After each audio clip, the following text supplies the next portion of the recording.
Good morning. Another beautiful day in God's kingdom. One of the beautiful ways that Jesus would present it teaching was through stories and parables, as the Bible calls them. And today we're going to be taking a look at another one of those parables. And we're looking at the book of Luke, chapter 10. And we read here that a young man came to Jesus, a lawyer came to Jesus and asked him, what must I do to have eternal life? And Jesus goes ahead to answer him. But at some point, the man then asked Jesus a question. So let's come in at that point. And in Luke chapter 10, verse 29, the man wanting to justify his actions asked Jesus, "And who is my neighbor?"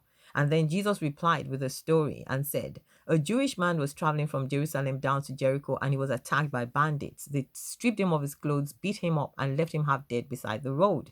By chance, a priest came along, but when he saw the man lying there, he crossed to the other side of the road and passed him by. A temple assistant walked over, saw him lying there, and also passed by on the other side. But then a despised Samaritan came along. When he saw the man, he felt compassion for him. He went to him, soothed his wounds with oil and wine, and bandaged him. And then he took the man, put him on his own donkey, and took him to an inn where he took care of him. The next day, he handed the innkeeper 2 silver coins, saying, 'Take care of this man. If his bill runs higher than this, I will pay you the next time I'm here.'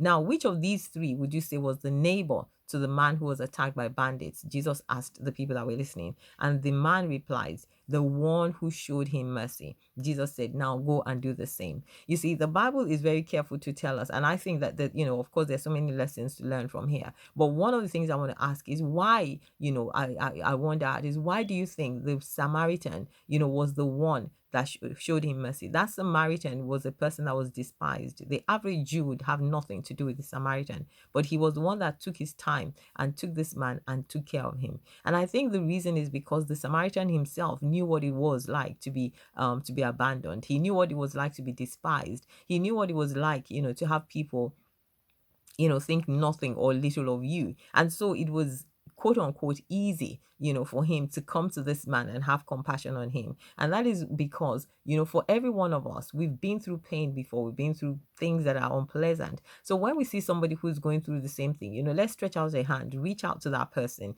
and you might be the voice that that person needs to hear at that particular point in time to support them through whatever it is that they're going through. God bless you. Have a beautiful day.